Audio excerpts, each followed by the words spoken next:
Bonjour, vous écoutez Éclipse, les femmes de l'ombre, un podcast qui met en lumière celles qui ont marqué l'histoire.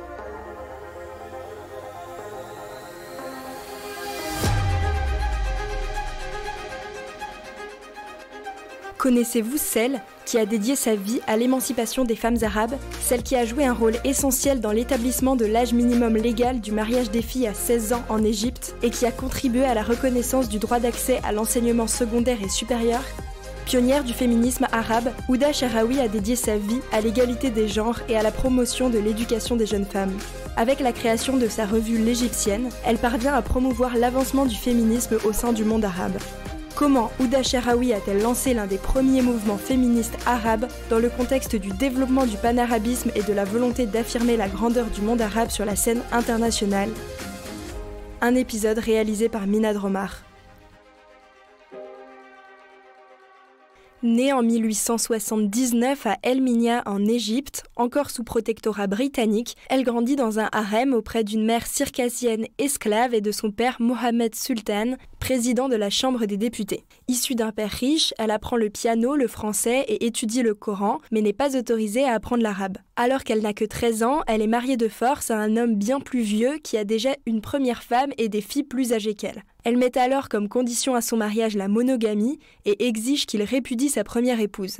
Cette condition, il ne la respectera pas. Elle demande alors quelque temps plus tard le divorce.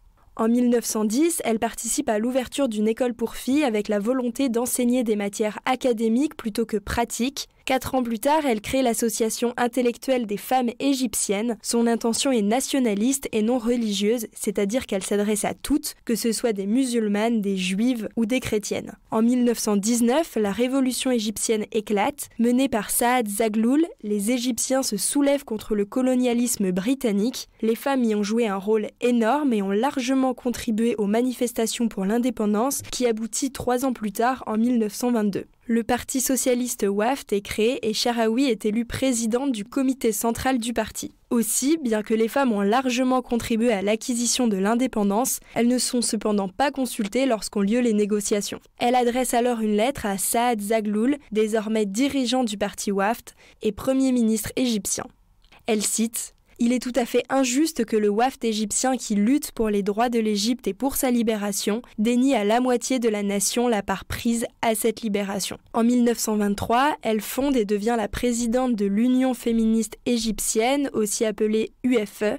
Elle souhaite réformer les lois restreignant les libertés individuelles comme le mariage précoce, la polygamie, le divorce ou la garde des enfants. Cette même année, elle se rend au Congrès de Rome et revient en décidant de ne pas remettre son voile et de poursuivre sa lutte politique le visage découvert. Cet événement provoque la stupeur générale mais également une renommée internationale. En 1925, elle crée le journal L'Égyptienne, publié par l'UFE en langue française. Un magazine mensuel féminin et un des premiers magazines féminins périodiques du pays. 12 ans plus tard, elle crée El Misriya, l'Égyptienne en arabe.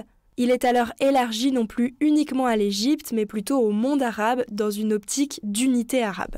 En effet, cette période est marquée par le panarabisme, un mouvement politique culturel et idéologique qui vise à réunir et unifier les peuples arabes en défendant l'identité arabe. Dans cette même perspective, Houda Sha'rawi est une figure éminente féminine au sein de la Nahda, un mouvement culturel arabe moderne du 19e siècle qui englobait des aspects littéraires, politique, culturel et religieux. Cette mouvance a été fortement influencée par les événements historiques en Égypte, notamment la décomposition politique de l'Empire ottoman et la réinvention identitaire du monde arabe qui en est découlée. Elle se place clairement dans une perspective d'unité du monde arabe et c'est pourquoi en 1944, elle crée le premier congrès féministe arabe qui lie le féminisme et le panarabisme.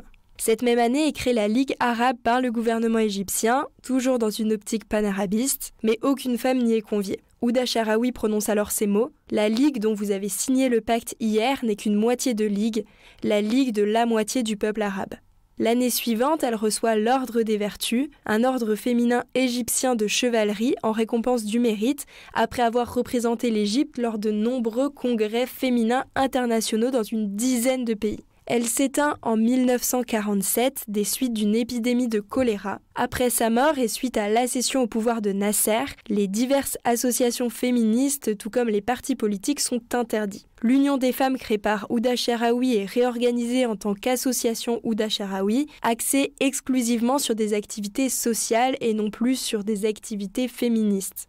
Les questions relatives aux droits des femmes sont dorénavant gérées par l'État égyptien et les militantes féministes se voient contraintes à l'exil, assignées à résidence ou jetées en prison. Les contributions des femmes ont souvent été négligées dans l'histoire collective ou reléguées au second plan au profit de celles de leurs homologues masculins. De plus, que ce soit en Occident ou dans le monde arabe, le féminisme est parfois perçu comme un concept occidental et l'émancipation des femmes est considérée comme une question absente des sociétés arabes. Pourtant, il est important de noter que le féminisme arabe a évolué en parallèle au féminisme occidental et promeut des idées intemporelles et universelles similaires. 40 ans plus tard, les mémoires d'Houda Sharawi sont publiées sous le nom de Harim Years, The Memoirs of an Egyptian Feminist. Le mouvement et les actions initiées par Sharawi sont en quelque sorte les prémices des mouvances féministes arabes actuelles. Merci d'avoir écouté cet épisode, c'était Eclipse, les femmes de l'ombre, qui mettent en lumière celles qui ont marqué l'histoire. N'oubliez pas de vous abonner, de mettre des petites étoiles et de partager si ce podcast vous a plu. Prenez soin de vous et à très vite.